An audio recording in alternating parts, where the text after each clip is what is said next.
और उत्तर प्रदेश की राजधानी लखनऊ के इस 2 दिवसीय कॉन्क्लेव में आप पधारे हैं। आप सबका भी मैं प्रदेश सरकार की ओर से हृदय से स्वागत करता हूं। हम सब जानते हैं कि भारत की परंपरा सदैव से पर्यावरण हितैषी रही है। दुनिया के सबसे प्राचीन जो ग्रंथ हैं उनमें वेद एक है। अथर्ववेद का एक सूक्त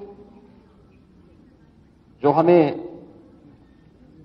किस रूप में इस धरती के प्रति अगाध निष्ठा को प्रदर्शित करने के संस्कारों के साथ जोड़ता है।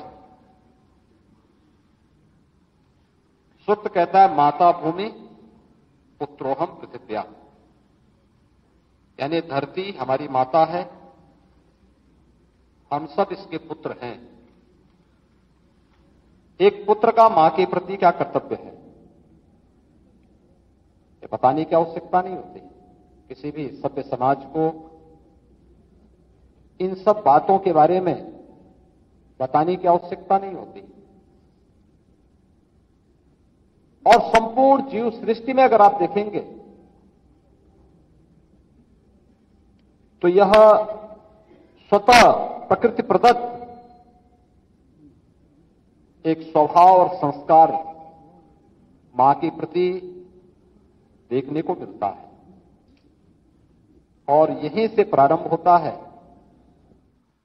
कि इस धरती माता के प्रति हमारे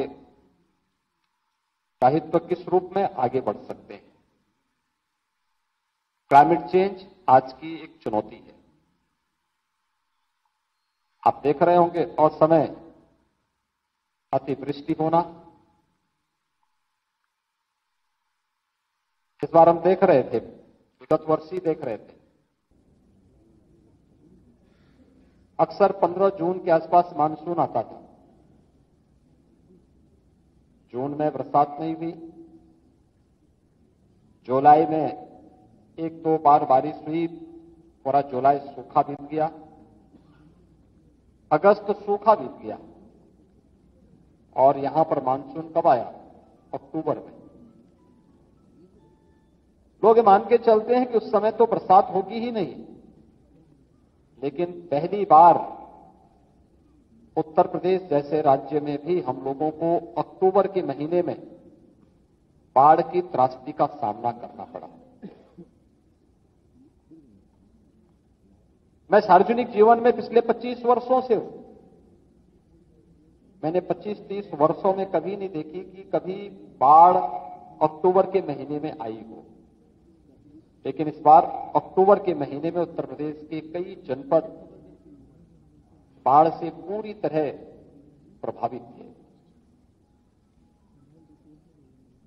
आपने इस सीजन में भी देखा होगा, और केवल उत्तर प्रदेश ही नहीं, देश के तमाम राज्यों में वर्तमान की जो बारिश हो रही है, नवंबर में बारिश नहीं, दिसंबर में नहीं, जनवरी में नहीं, फरवरी में भी नहीं, मार्च के अंत से शुरू हुआ है ये साइकिल और अभी भी तमाम राज्यों से प्रभावित है।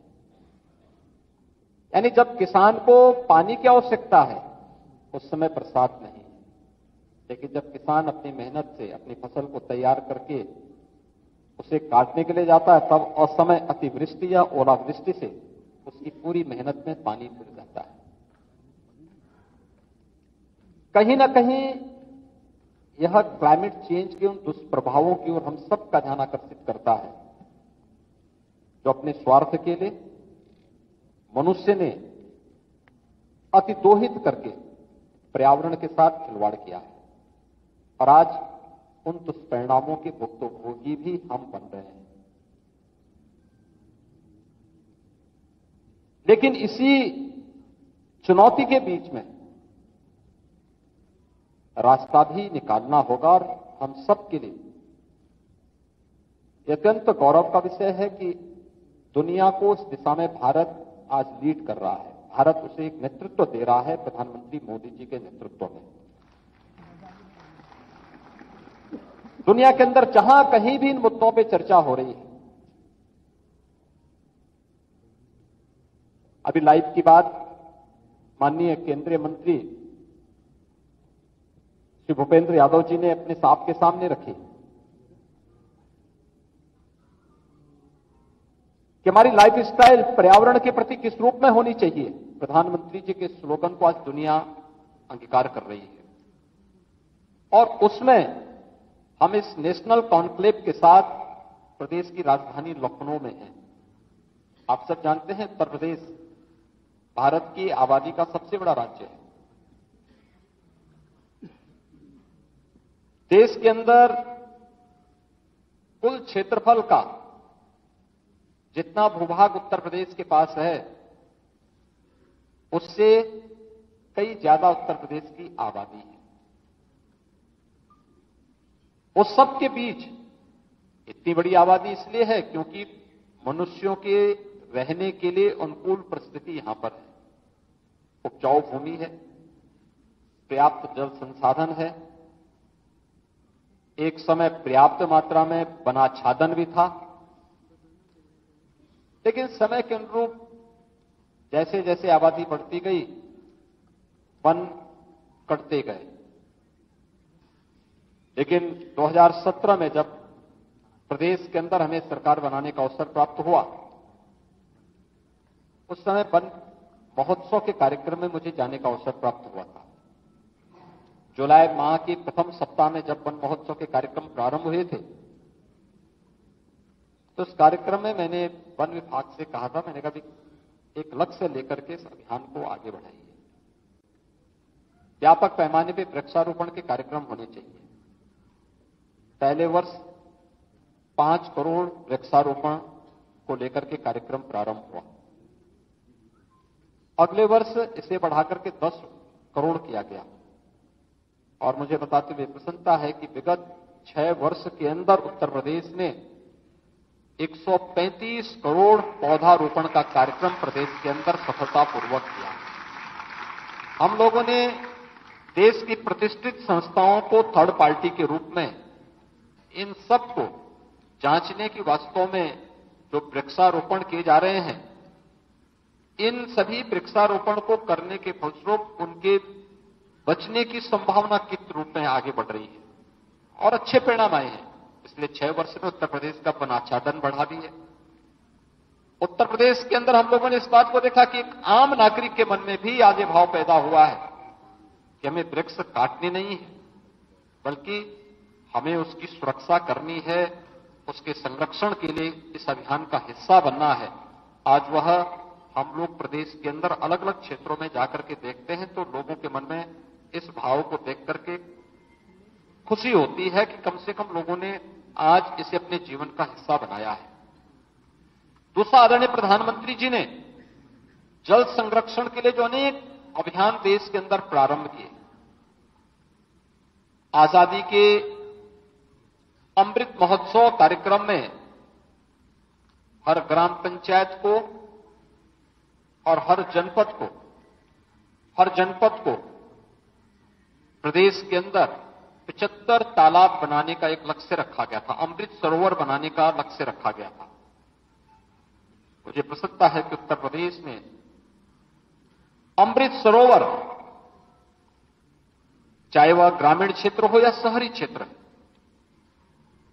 8000 से अधिक अमृत सरोवर उत्तर प्रदेश के अंदर आजादी के अमृत महोत्सव वर्ष के अवसर पर उपलब्ध बनाने के कार्य संपन्न हुए हैं और लोगों ने बड़े उत्साह के साथ इन कार्यक्रमों में भागीदारी की। वन विभाग ने भी जल संरक्षण के लिए अनेक कार्यक्रम प्रारंभ किए, जिसमें अमृत सरोवरों के निर्माण के साथ साथ सरोवर के तटवर्ती क्षेत्रों में व्यापक पैमाने पर वृक्षारोपण के कार्यक्रम को आगे बढ़ाना। प्रदेश ने एक अभिनव कार्यक्रम और चलाया था। अक्सर होता था और मैं अक्सर इस बात को बोलता भी हूं कि पूर्वज हमारे कितने दूरदृष्टा थे। कहीं भी कोई अच्छी फलदार वृक्ष लगाते थे, ये सच था कि उस वृक्ष को बड़ा होने में और फलने फूलने में उसको समय लगता था, लेकिन सैकड़ों वर्षों के बाद भी वह वृक्ष आज भी फल देते हैं। मैं इस बात को देखता हूं। हमारे यहां गोरखपुर में गोरखनाथ मंदिर प्रांगण में एक आम का वृक्ष है, आज भी फल देता है। आप जब कभी बद्रीनाथ धाम गए होंगे, बद्रीनाथ धाम के जो सिद्ध योगी हैं वह योगी सुंदरनाथ जी हैं। 1907 में योगी सुंदरनाथ जी गोरखपुर में उस वृक्ष के नीचे, उस समय गोरखपीठ में सिद्ध योगी योगीराज बाबा गंभीरनाथ जी हुआ करते थे। इन दोनों के बीच में संवाद होता है। वह वृक्ष आज भी उसका निधि है। ये वही वृक्ष आज भी उसी जीवंतता के साथ, अभी मैं परसों गोरखपुर में था, मुझे उस वृक्ष के नीचे फिर जाने का अवसर प्राप्त हुआ था। उसकी दिव्यता और उसकी भव्यता आज भी देखते हुए बनती है। तो मैं जब भी उसको देखता था, एक आकर्षण वह वृक्ष के ऊपर और उसके आसपास के वातावरण में देखने को मिलता था।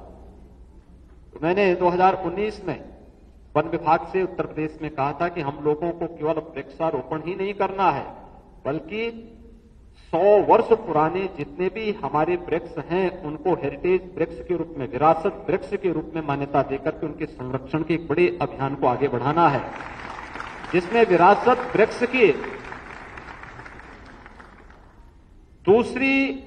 दूसरा जो संस्करण है उसका लोकार्पण अभी माननीय केंद्रीय मंत्री जी के कर कमलों से यहां पे संपन्न हुआ है।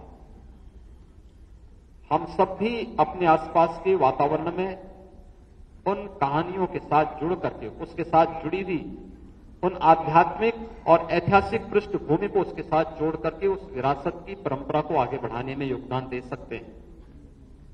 रहे होंगे बहुत सारे वृक्ष ऐसे रहे होंगे जिनके नीचे बैठ करके देश के क्रांतिकारियों ने देश की आजादी की रणनीति तय की होगी। स्वाभाविक रूप से क्रांति का आह्वान घर के अंदर नहीं, किसी वन के बीच में ही और किसी अन्य कार्यक्रमों में रहा होगा। हमारे यहां तो अरण्य पर्व ही एक माना जाता है। ये सभी कार्यक्रम आध्यात्मिक विरासत के कार्यक्रम हो या फिर क्रांति के कार्यक्रम, ये तो वनों के बीच में ही और वृक्षों के बीच में ही संयोजित किए जाते हैं। उनके संरक्षण के लिए हमारे स्तर पर भी कुछ नए कार्यक्रम प्रारंभ हो सकते हैं। उसको हम एक नए सिरे से उसकी व्याख्या और उसमें लेखन के कार्यक्रम को आगे बढ़ाने का कार्य कर सकते हैं। और जो एक अभिनव प्रयास प्रारंभ हुए हैं, यह अत्यंत आवश्यकता आज के दिन पर है।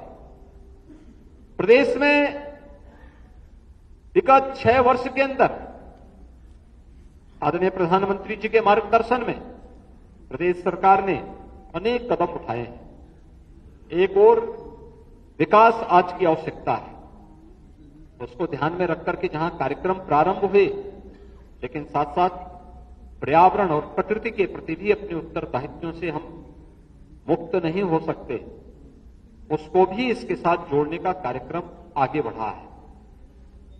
उत्तर प्रदेश पब्लिक ट्रांसपोर्ट के मामले में मेट्रो को सर्वाधिक सिटी के अंदर संचालित करने वाला राज्य है। आज डीजल और पेट्रोल से चलने वाले वाहनों की जगह एक भारत सरकार की तर्ज पर स्क्रैप पॉलिसी उत्तर प्रदेश सरकार ने घोषित की है और बहुत शीघ्र 15 वर्ष पुराने कोई भी वाहन उत्तर प्रदेश की सड़कों पे नहीं चलेंगे। इस कार्यक्रम को जहां लेकर के उत्तर प्रदेश सरकार चल रही है, वहीं इलेक्ट्रिक व्हीकल की अपनी पॉलिसी के साथ डीजल और पेट्रोल के वाहनों को धीरे धीरे करके सड़कों से बाहर करना, और हम लोग भी इस कार्यक्रम के साथ इलेक्ट्रिक व्हीकल को या फिर ग्रीन एनर्जी को प्रमोट करने के लिए, जो भी बताया गया कि इथेनॉल उत्पादन करने वाला उत्तर प्रदेश आज देश के अंदर नंबर 1 राज्य है जो सर्वाधिक इथेनॉल का उत्पादन कर रहा है। यह भी आज उत्तर प्रदेश के अंदर हो रहा है। रिन्यूएबल एनर्जी के अंदर जो बहुत सारी संभावना उत्तर प्रदेश के अंदर है, इस पर भी प्रदेश सरकार की अपनी पॉलिसी है, जिसमें प्रदेश ने नेट मीटरिंग और नेट बिलिंग के कार्यक्रम को भी अपने यहां मान्यता देकर के इस कार्यक्रम को प्रदेश तेजी के साथ आगे बढ़ाने का कार्य कर रहा है। हम सबको मिलकर इस कार्यक्रम को आगे बढ़ाना पड़ेगा। और जब समाज, सरकार और इस क्षेत्र से जुड़े हुए विशेषज्ञ, ये सभी लोग मिलकर के एक साथ अभियान चलाएंगे। कल कितनी आज आदरणीय प्रधानमंत्री जी के कल बेंगलोर से जुड़े हुए, कर्नाटक से जुड़े हुए फोटोग्राफ कितने अच्छे और मोहक लग रहे हैं। आपने देखा होगा कि वास्तव में जब कार्य हुआ है तो वह देश और दुनिया के सामने भी प्रस्तुतिकरण उसका उसी बेहतर तरीके से और उतना ही जोरदार धमाकेदार तरीके से होता है जो कल आपने देखा होगा प्रधानमंत्री मोदी जी के उन चित्रों को, जो उन्होंने वहां पर पर्यावरण से जुड़े हुए एक महत्वपूर्ण सेमिनार को उद्घाटन करते समय वहां पर वन्य प्रेमियों और पर्यावरण प्रेमियों के सामने उसका उद्घाटन किया। देश के अंदर और प्रदेश के अंदर तो इस दिशा में और अच्छे कार्यक्रम चल रहे हैं और मैं मानता हूं कि यह आज की आवश्यकता है। हम क्लाइमेट चेंज के दुष्प्रभावों से न केवल प्रकृति को और पर्यावरण को बचाने की आज की महती आवश्यकता है, बल्कि जो हमारी ऋषि परंपरा ने हमें धरती माता के प्रति उत्तरदायित्वों के साथ जोड़ने का मंत्र दिया है कि धरती हमारी माता है, हम सब इसके पुत्र हैं। एक पुत्र के रूप में हम सबको अपने इन दायित्वों का निर्वहन करने के लिए पूरी ईमानदारी के साथ आगे बढ़ना पड़ेगा, तभी जीव सृष्टि की, मानव सृष्टि की रक्षा हो पाएगी। अन्यथा मनुष्य अगर केवल अपने स्वयं के अस्तित्व के लिए जीव सृष्टि को और इस जंतु सृष्टि को नुकसान पहुंचाएगा तो उसके दुष्प्रभावों से कोई भी फिर वंचित नहीं रह पाएगा, उससे कोई बच नहीं पाएगा। आज तो इस दिशा में बहुत सारे कार्यक्रम प्रारंभ हैं जिसमें खेती को भी विषमुक्त करने की दिशा में जो कार्य प्रारंभ हुए हैं। उत्तर प्रदेश सरकार ने भी तय किया कि प्राकृतिक खेती को हम बढ़ावा देंगे। इसमें नमामि गंगे परियोजना में आपने देखा होगा कि कितने अच्छे परिणाम सामने आए हैं। गंगा की पहचान थी कांगे डॉल्फिन से। 2017 के पहले गंगा नदी में डॉल्फिन लुप्त प्राय सा हो गया था। आज आप देख सकते हैं कि फिर से आपको प्रयागराज से लेकर के मिर्जापुर के बीच में, वाराणसी से लेकर के बक्सर के बीच में फिर से कांगे डॉल्फिन देखने को मिलेंगे। कानपुर में 14 करोड़ लीटर सीवर गंगा नदी में उड़ाया जाता था। आज एक भी बूंद सीवर गंगा नदी में कानपुर में नहीं गिरती। तेजी के साथ नदी को किसी भी प्रकार के प्रदूषण से मुक्त करने के कार्यक्रम प्रदेश के अंदर लागू किए गए हैं। नमामि गंगे परियोजना के परिणाम आज हम सबके सामने आने प्रारंभ हुए हैं। केंद्र और राज्य सरकार जब मिलकर के इन कार्यक्रमों को आगे बढ़ा रही है और इस क्षेत्र से जुड़े हुए विशेषज्ञ भी जब इन कार्यक्रमों के साथ जुड़ेंगे तो उस परिणामों को किसी बड़े आयोजन के साथ जोड़ने में और भी आनंद की अनुभूति होती है। और 2019 का उत्तर प्रदेश का प्रयागराज कुंभ सफलता की जिन ऊंचाइयों को प्राप्त किया था उसके पीछे नमामि गंगे परियोजना की सफलता थी। आदरणीय प्रधानमंत्री जी के नेतृत्व में नमामि गंगे परियोजना पे जो कार्य हुआ था, हम उसके परिणामों की सुखद अनुभूति कर सकते हैं। मुझे याद है 2013 में प्रयागराज में कुंभ था। मॉरिशस के माननीय प्रधानमंत्री जी कुंभ के अवसर पर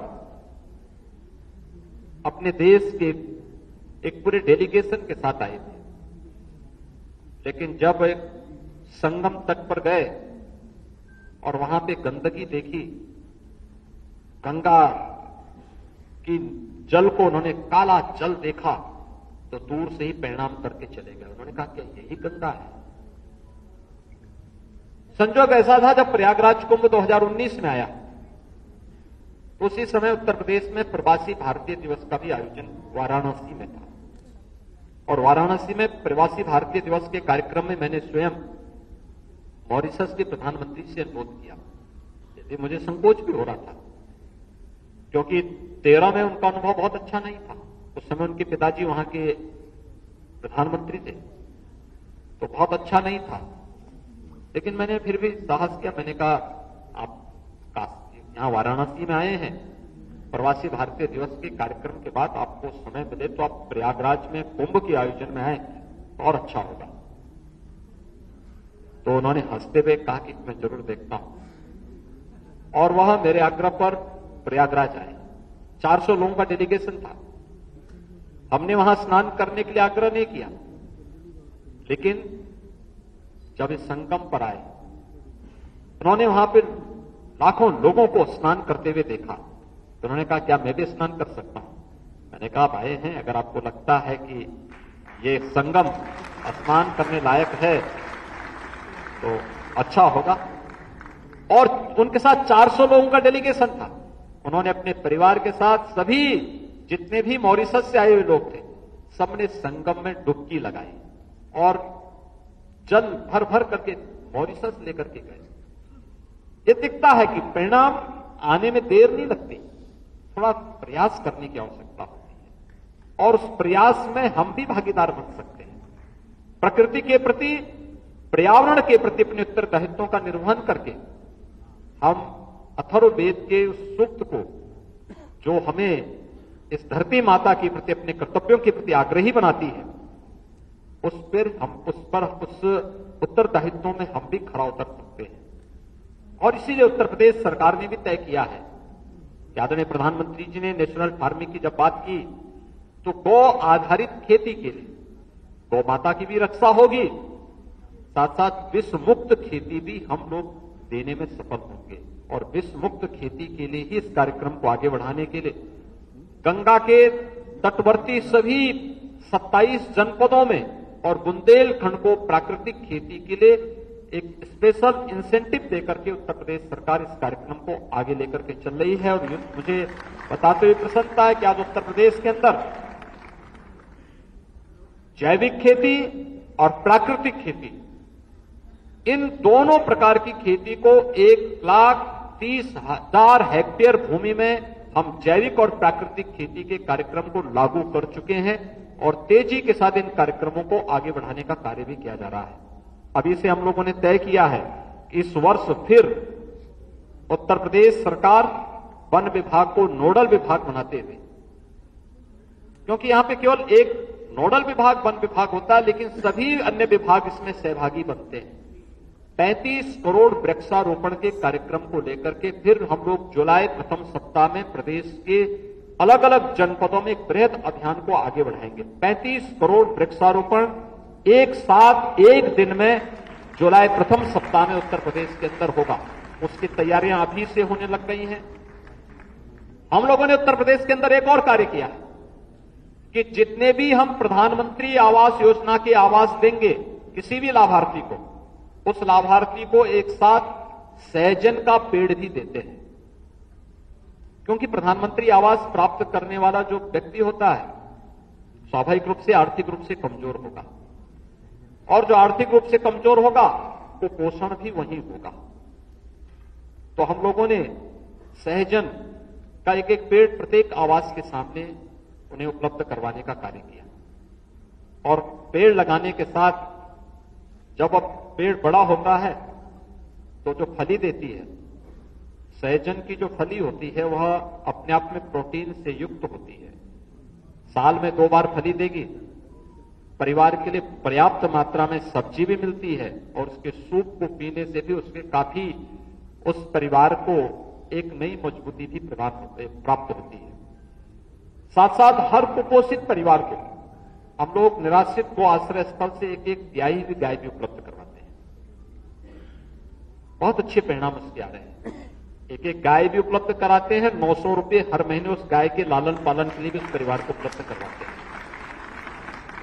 तो गाय की भी रक्षा होती है, साथ साथ परिवार को पोषण से मुक्त भी होता है। ये कार्यक्रम निरंतर आगे बढ़ रहे हैं और इस बार फिर से वन विभाग, उत्तर प्रदेश शासन के विभिन्न विभागों के सहयोग से 35 करोड़ के अपने लक्ष्य को प्राप्त करने की दिशा में अभी से नर्सरी तैयार हो रही हैं। उन्हें अलग अलग स्थानों पर जून के अंत तक पहुंचाने के साथ ही जुलाई के प्रथम सप्ताह में वन महोत्सव के अवसर पर व्यापक पैमाने पर वृक्षारोपण के कार्यक्रम आगे बढ़ेंगे। 2 दिवसीय इस नेशनल क्लाइमेट कॉन्क्लेव में देश के अलग अलग क्षेत्रों से आप सभी विशेषज्ञ यहां पर आए हैं। मुझे पूरा विश्वास है कि यह नेशनल कॉन्क्लेव आदरणीय प्रधानमंत्री जी के मंशा के अनुरूप एक निष्कर्ष पर पहुंच करके प्रत्येक देशवासी को पर्यावरण के प्रति, अपने कर्तव्यों के प्रति जागरूक करने में सफल होगा। इस 2 दिवसीय कॉन्क्लेव के उद्घाटन के अवसर पर मैं एक बार फिर से केंद्रीय मंत्री माननीय श्री भूपेंद्र यादव जी का और आप सभी प्रतिनिधियों का मैं उत्तर प्रदेश की राजधानी लखनऊ आगमन पर हृदय से स्वागत करता हूं, अभिनंदन करता हूं। धन्यवाद। जय हिंद।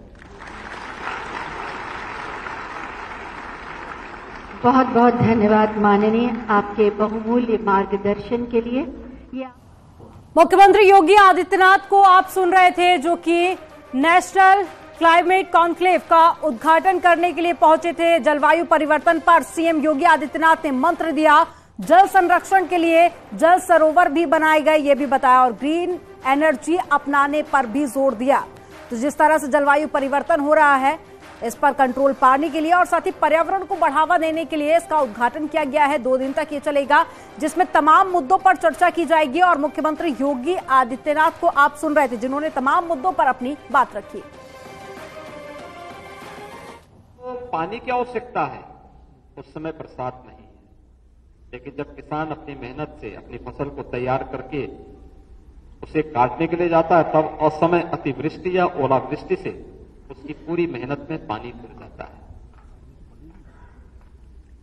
कहीं ना कहीं यह क्लाइमेट चेंज के उन दुष्प्रभावों की ओर हम सबका ध्यान आकर्षित करता है, जो अपने स्वार्थ के लिए मनुष्य ने अतिदोहित करके पर्यावरण के साथ खिलवाड़ किया है।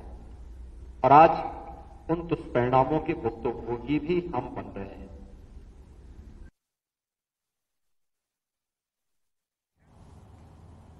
तो मुख्यमंत्री योगी आदित्यनाथ को आप सुन रहे थे और जलवायु परिवर्तन को लेकर उन्होंने अपने विचार साझा किए। और चलिए यहां रुकेंगे एक छोटे से ब्रेक के लिए। खबरों का सिलसिला आगे भी जारी रहेगा, आप देखते रहिए न्यूज़ 18।